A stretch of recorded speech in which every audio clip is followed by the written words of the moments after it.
This episode is proudly supported by Powerhouse Parramatta. Powerhouse Parramatta will open in 2025. The new museum will be the largest in New South Wales and is determined to offer the very best in hospitality. Perhaps your business can be part of defining a food and beverage offering which is expected to cater to 2 million visitors a year. This incredible opportunity for operators includes retail food and beverage, in-house residential catering, events and other hospitality ventures, encapsulating the diversity of cuisines and cultures that make Western Sydney so exciting. Interested to learn more? Powerhouse invites food and beverage operators to a briefing on Tuesday, 8th of August. For more information and to register for this exclusive briefing, go to powerhouse.com.au. This restaurant has my name attached to it, so anything that comes of it reflects me. So I need to really reflect my personality back into it. So I want it to look a certain way, like I've designed it to be a certain thing. I mean, anyone who knows me personally will be able to walk into that space and sense that this has come from my brain. This is the Deep in the Weeds podcast. I'm Anthony Huckstep. Building your own restaurant from scratch is back-breaking stuff, but it's also incredibly rewarding. Throwing every part of you into your dream is not unique to just owners of restaurants and cafes. It's a trait of those that work in the hospitality sector too. What are the costs and benefits of putting all you have into your dream? Tim Scott is the owner and chef of soon-to-be-opened Exhibition Restaurant in Brisbane. Tim, how you going? Yeah, I'm doing really well, thanks, Huck. It's good to catch up with you. You've had an interesting sort of couple of years, but more recently, the world has been privy to watching you build a restaurant, literally build the restaurant yourself. What's it been like creating your own restaurant, but actually doing the building as well? It's been pretty good. I guess in a way, the world's sort of seen that for the last 2 years, I haven't been cooking, but I have been in the restaurant world. So I've been learning how to build, but in the meantime, restaurants don't really just come together in a couple of months. So I actually have been preparing this one for a couple of years. So to be in the physical stage of building the restaurant, and very, very close to the cooking stage of building a restaurant, it's pretty surreal for me, because I've sort of been walking around in this restaurant for a couple of years in my head. And now I can walk around it, and there's walls that I have to avoid in a site that I love. So, it's pretty surreal, because I guess I've been building this one in my head for a couple of years. Well, it's been in your head for a couple of years. How long ago did you actually find the site and then start to realise the sort of vision that has been in your head? I guess this site, we first stumbled across it in August last year. We were looking at a completely different site.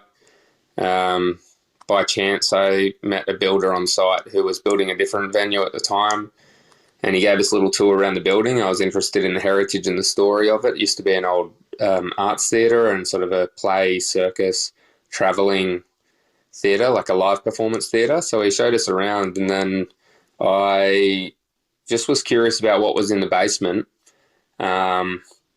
He took us down to the subterranean floor, and every other venue that I was looking at at the time was off the table. I immediately started asking questions about that space, and I wasn't interested in anything else. And I knew that there would be a few challenges, like building a restaurant underground and in such an old building. But I guess I just decided at that moment that whatever challenges that were in front of me were worth it, to be able to build in that site that had that history, and really tying in with that art and theatre about it. That fitted what I already had envisioned for the restaurant perfectly, so I jumped on it.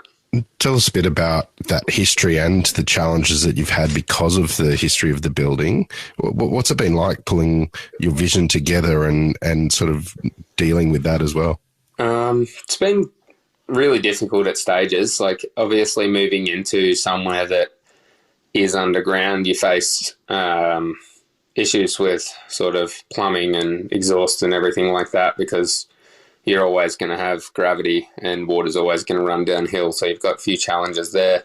and then building into a building was designed in the 1800s and built in the 1800s. You've got all of these, the beautiful parts, they can't be moved. So building around all of these low beams and like the low concrete floor, you really are limited by that. But we sort of had to build up into the ceiling and below the concrete to execute exactly what we wanted in this build. It sort of had nothing in the site when we moved in. So we've had to build really everything from scratch, and doing that in such an old building has so many limitations. You are not allowed legally, but also you don't want to impact any of that old brickwork or any of that timber or anything. So I'm really trying to like showpiece all of that history that the building has, and it's just hard to work around that. The last couple of years, you've been working on this in your head, and also working physically on building the restaurant as well. But you know, a couple of years ago, you opened a restaurant called Joy with Sarah Reynolds, and really took the world, or the Australia, by storm as one of the sort of new wave dining offerings. You decided to let go of that. Tell us about that period of time of letting go of Joy when it was so successful, and moving on to other things. Well, for me, I guess it was just like a position where I'd done the same thing. I built that restaurant. We did well in our first year. It caused me so much stress. At that stage, I hadn't been a head chef or anything. So everything I learned about business, about running a kitchen, about running front of house, about almost everything to do with restaurants. It seems like I went into that with like 8 years experience in restaurants, and all of it was irrelevant. So I just went on this like extreme learning curve where I learned so much, and I don't ever look at that like I've lost something by leaving it.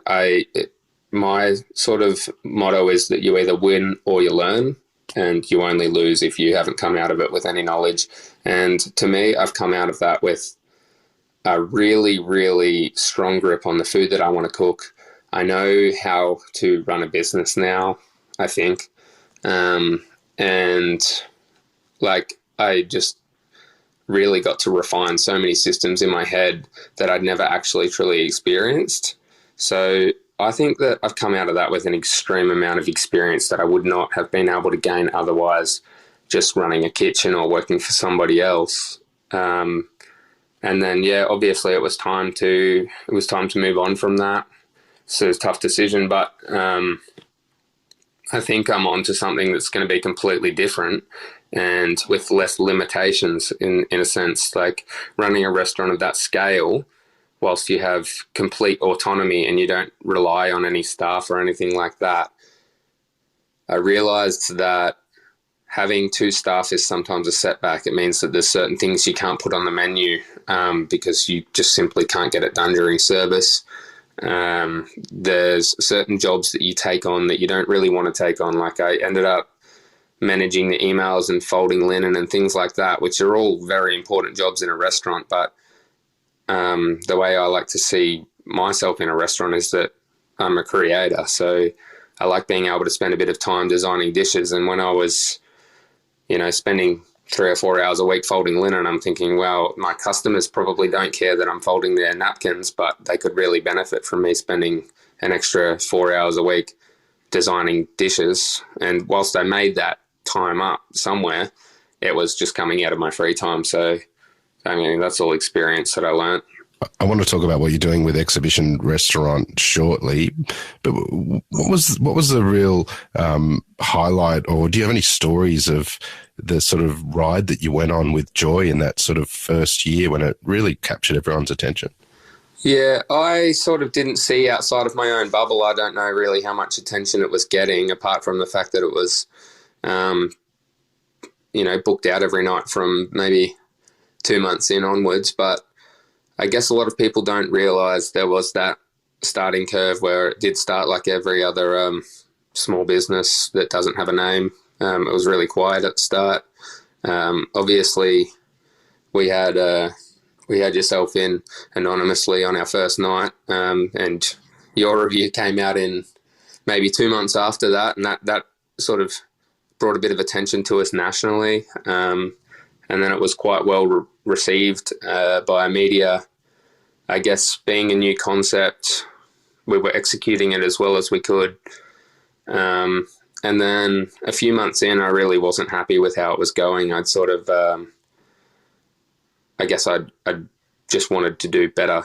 I wanted to do a lot better, and I really beat myself up because we were at a period where all of the reviewers had been, and I think I was only doing about 40% of what I could have done, and I just desperately wanted to see all of the old customers come back, and I felt like I'd let them down, and then I don't know. I guess I was just in a bad place mentally where I felt like I was not working up to my own standards for a long time. Towards the end of the first year, we took a couple of weeks off. I really came back with, gone out and spent heaps of money on new plates. I'd redesigned the whole menu and things like that. And we only opened for 1 month before COVID hit. That was a bit of a letdown. I'd just done so much work on that. But as I said before, it's you don't lose, you just gain experience. So all of the knowledge and things like that, it's just, I can take that into my own restaurant. And I guess when you look at it,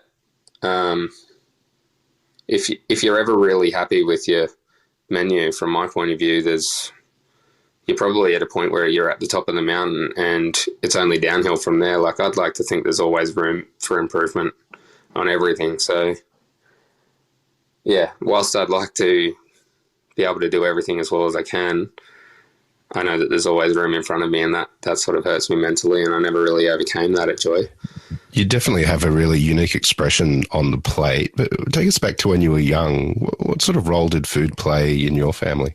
To be honest, I don't have one of those cool stories where I was standing on a box stirring the bolognese with my grandma. I absolutely hated food, and I thought that everything that my mum cooked was horrible, and I liked eating pasta with tomato sauce on it. I'd come home and I'd eat Mum's Anzac biscuits with chocolate chips in them and drink heaps of milk, and that was about all I wanted to eat. About the age of 17, a lot of my mates were drop kicks, and I realised that was going nowhere. I moved up to Brisbane. My good friend, Tom Jack, who runs Showbiz Show now, I was sleeping at his house, and I got to a point where they sort of said, "Mate, are you even looking for a job?" And I'm like, "Yeah, it's just really hard. Like, I can't find a job." And then he was like, "Well, you haven't asked me yet." And I was like, "Well, can I work with you?" And then I ended up working for my best mate. I hated it for the first year, and then I sort of just kept pushing myself. I worked at a pub when I first started, and then I was like, "This is horrible." And then I worked at a restaurant, and it was like one of the best restaurants that I've ever worked at from a food point of view. It was called Citron Restaurant in Wilston, which is a small suburb in Brisbane, and I think it was really underrated. And then from then onwards, my whole body was immersed in it.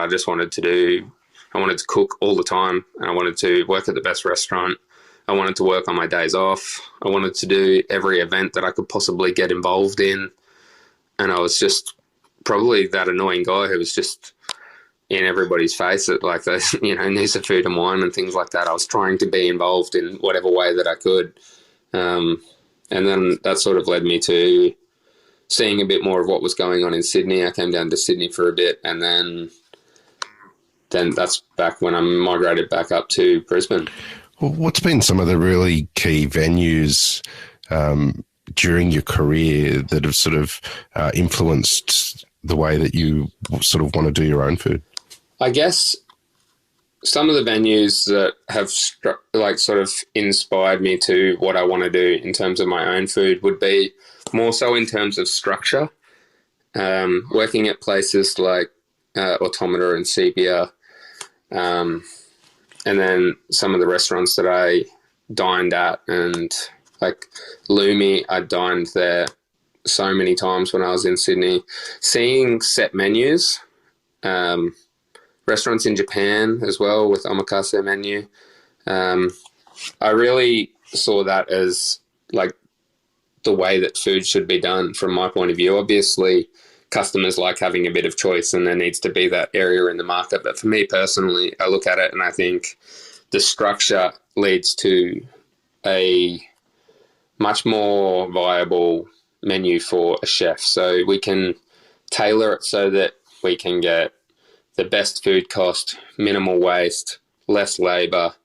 And then the only downside really is that we have to try and hit, 100% of flavor palettes. A lot of the a la carte menu, you can have 26 items on a menu and you only really have to sell 13 of them to each customer, and you can have more adventurous options and less adventurous options. But for me, I guess the challenge is in that I would like to be able to hit, I would try to make every dish enjoyable, because I'm charging the customer for every dish. But yeah, set menus. Everywhere that I've worked with a set menu, I think it's inspiring to see the confidence in the chef that they will cook all dishes that people will love.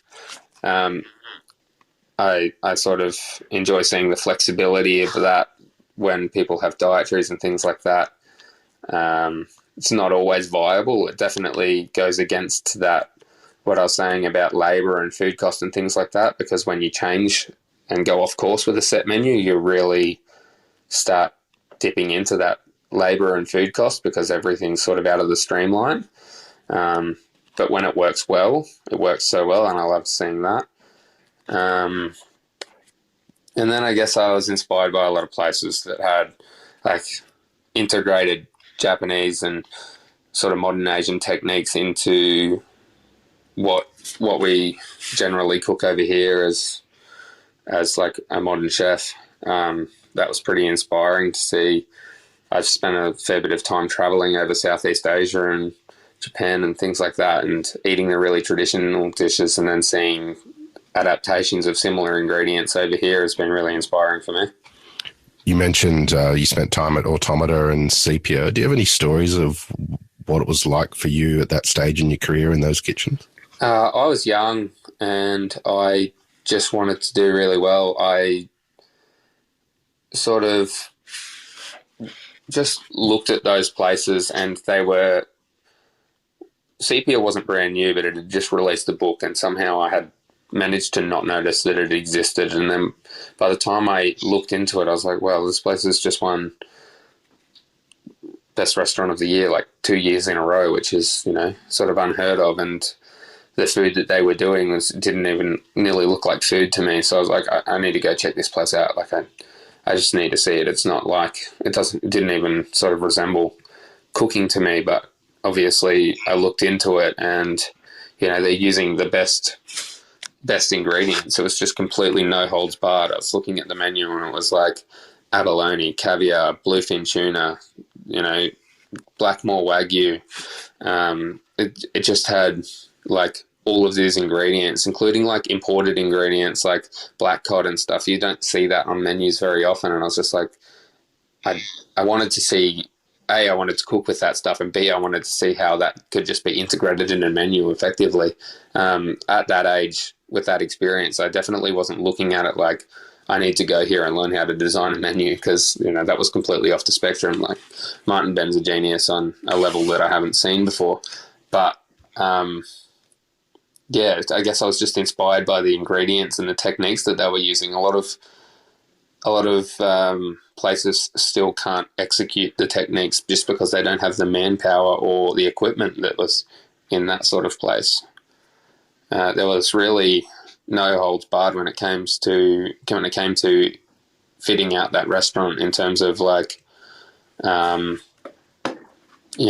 of the cutlery, all of the plateware, all of the equipment. I went in there completely amazed that it was a 7-year-old kitchen and it looked brand new. And then I think I learnt a lot about that place. I learnt a lot from that place about professionalism, like that, what I was saying with the equipment being so flawless, like that just comes from respect. People looking after each other, people looking after the equipment.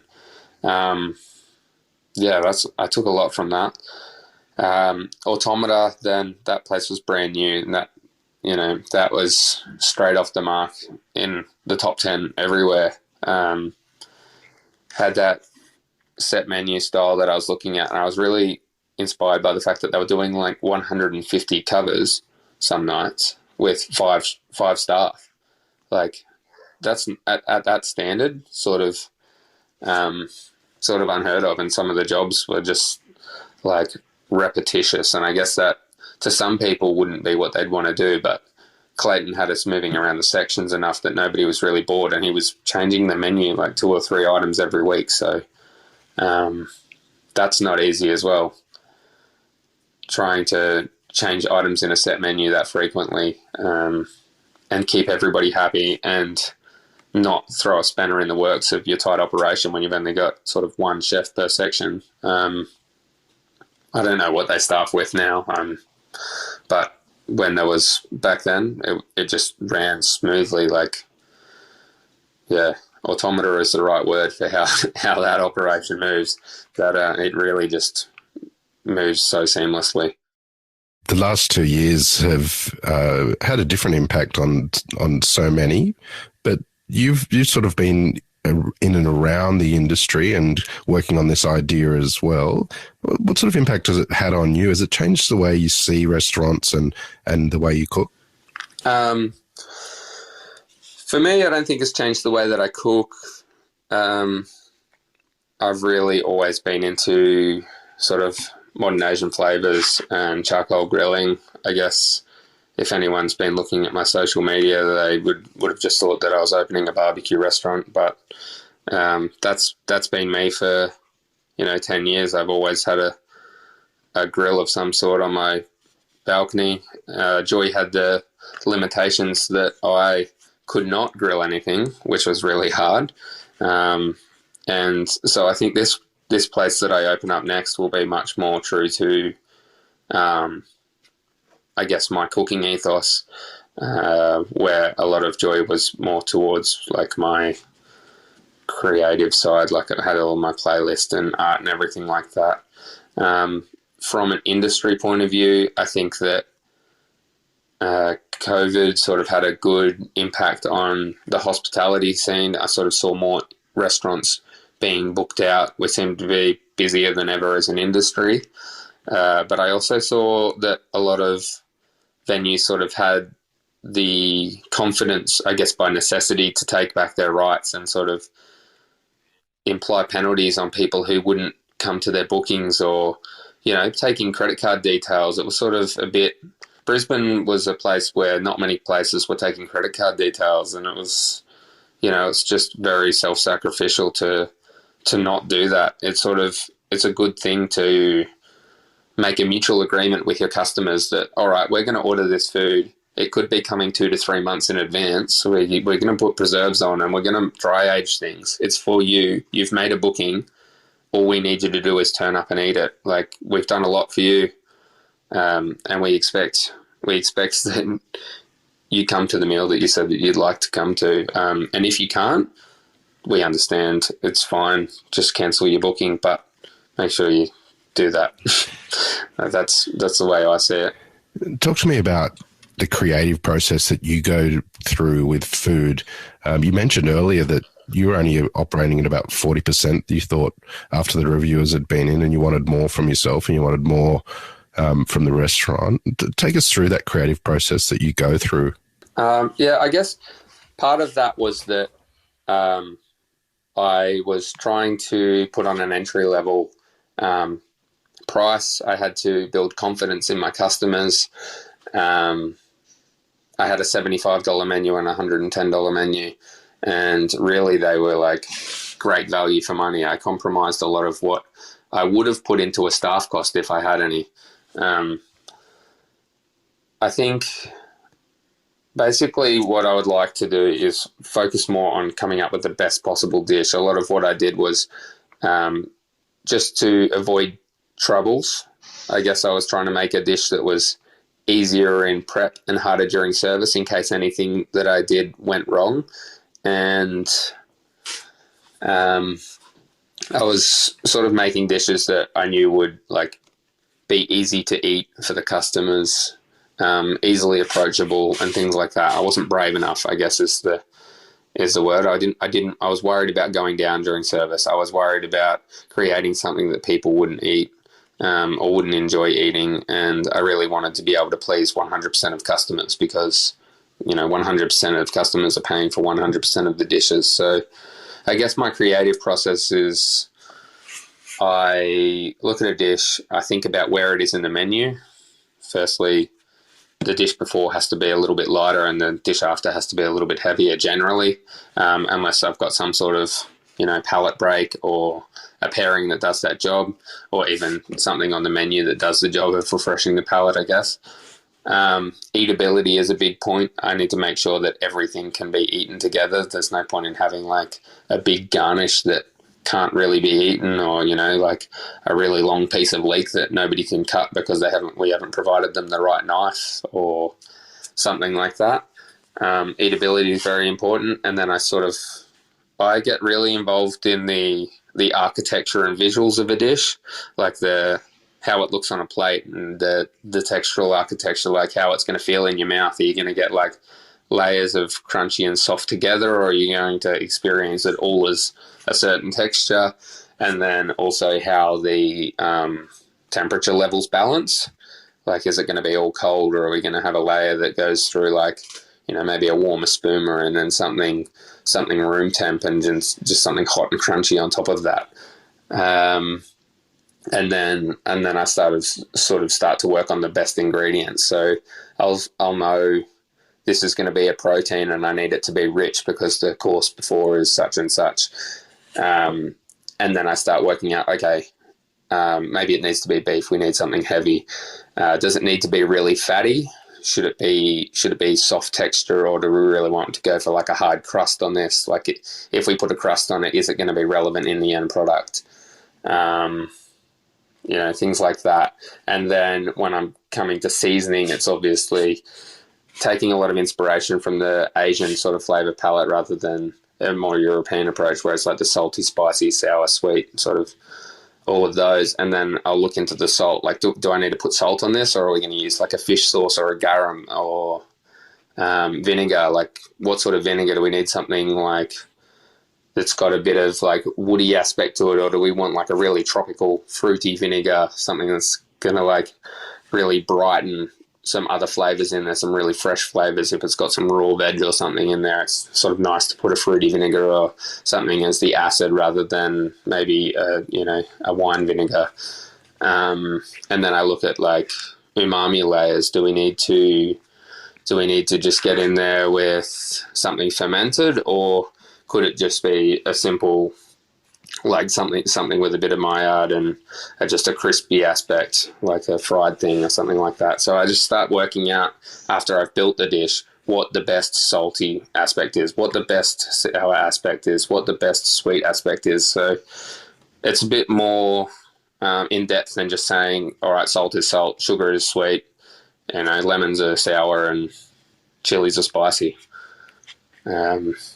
I'll usually start that process a week or two before I want to put something on the menu, just so that I can, I can try it and then go home and think about it, because the refined process is usually not till a week after, or sometimes even once it's on the menu. The time that you open the doors on Exhibition Restaurant is fast approaching. What can people expect from the offering? Really, I just want something that's immersive. Like, from the moment you walk in the door, I really want people to realize, like, this isn't just a place that you come in and we're just going to serve a meal and drink, whatever it is, wine, cocktail, sake. I really want it to be something where it's like the food comes out on a plate that's been thoughtfully made by a person who we can talk about. It's not just about having round plates and some nice food on them. It's like, this is a piece of art that we're serving the food on, and we're really trying to do justice to the plate with the food. And then the cutlery's been custom made, and I really want, I really want to make sure that the right cutlery is with the right food, and the food that we're serving is appropriate to the cutlery that we're using. And I want to make sure that whilst they're sitting down, it's not just like a hum of background music that's nice to listen to, but not really impacting. I want it to be sort of something that jumps in on the journey. I want there to be visual aspects all around. Like the kitchen's going to be very open, and I want them to be able to watch something, and I want there to always be a level of entertainment happening in the kitchen. It's not going to be boring. I want there to be art on the walls that is inspiring, and I want every time somebody orders a drink that they can be ordering something knowing that the parts from it, whether it's a cocktail, we're using parts from a farm that we use, or whether it's a wine, it's people that we back the supply of, their product, something that we are proud to use. Sort of, they've got good ethics, they're good people, people like ourselves. My staff will all be, in a way, creators and artists, like my chefs. It's not just labour, they've all got an artful impact on everything, and I really want all the aspects of the moving parts of a restaurant to be noticeable individually. So it's not just about sitting down, eating food and drinking whatever you're drinking. It's about coming in and noticing all of these things. Like, I want them all to have a bit more impact than they have on a normal restaurant, because not all restaurants are using stocked plates, and that means that there's somebody out there who's spent, the ceramicists spend a week at a time making a set of plates for us. So, and then it's months before they get to us. The process is pretty huge. It's not something I want to just put food on and forget about. I really want to be able to tell the story of the people who are doing it and how we met them, why they're here. It is an exhibition. It's a gallery of all of the moving parts that are in a restaurant. So we really just want to elevate each part, make all of the things that would come across as 0% of a good restaurant, and make them really shine. You throw so much of yourself into your projects like this one. What sort of impact does that have on you? I'm sort of like an all or nothing person, I guess, when it comes to anything I do. Like, I don't like to,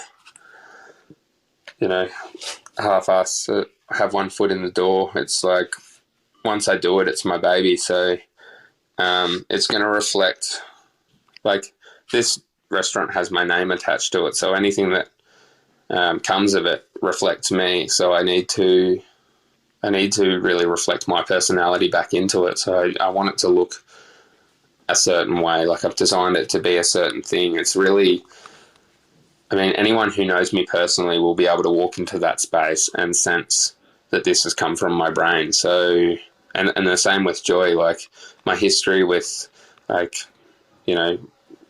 rap music and graffiti and things like that were so present. That's my personality. So, I guess I'm conveying that to my customers, and I don't know, it's really good to be able to project my brain somewhere, because anyone who considers themselves artsy or creative, that's a creative outlet, is to, put something on paper or speak something into the microphone. For me, it's making food and putting it on a plate. And when it comes to creativity, for me, it's definitely not just food. That's just the part that I think I'm better at. The whole place is my creative output. So I designed the place. I'll be dressing the place. I chose the textures and stuff for the place. So, it needs to really be a reflection of me, because otherwise it's just one of those restaurants that people do with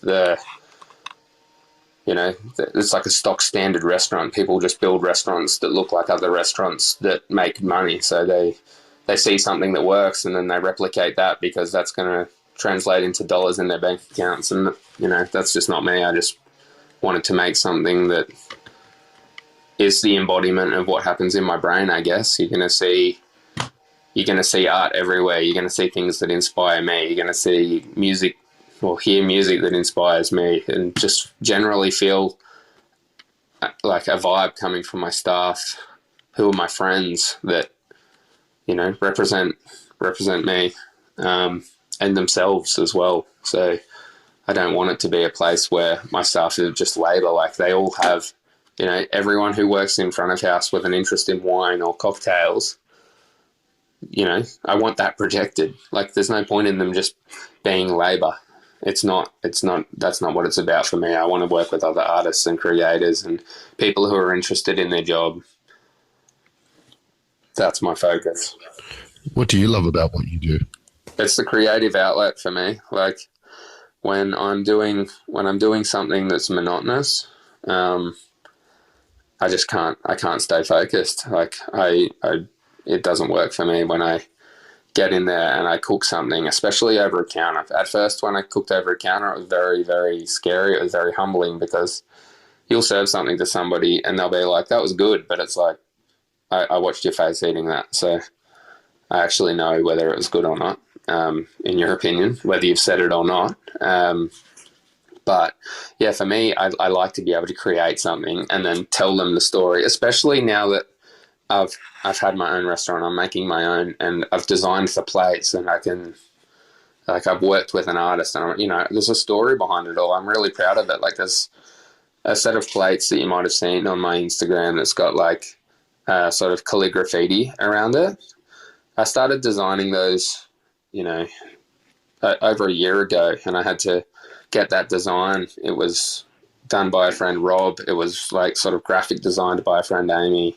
And then it was sent away to the States to get put onto stencils. And then another friend, Sasha's, made the plates. And now they've come back to me, like, over a year later. Like, to me, that's what it's all about. It's more than just walking into the shop and saying, that plate's sick.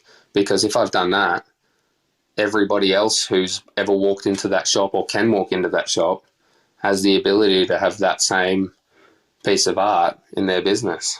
And an exhibition is about having something unique and presenting something unique.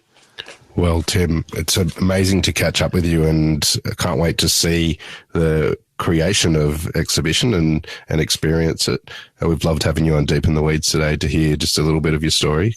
Good luck, and keep in touch, and we'll catch up again soon. Awesome, Huck. Thank you so much for having me.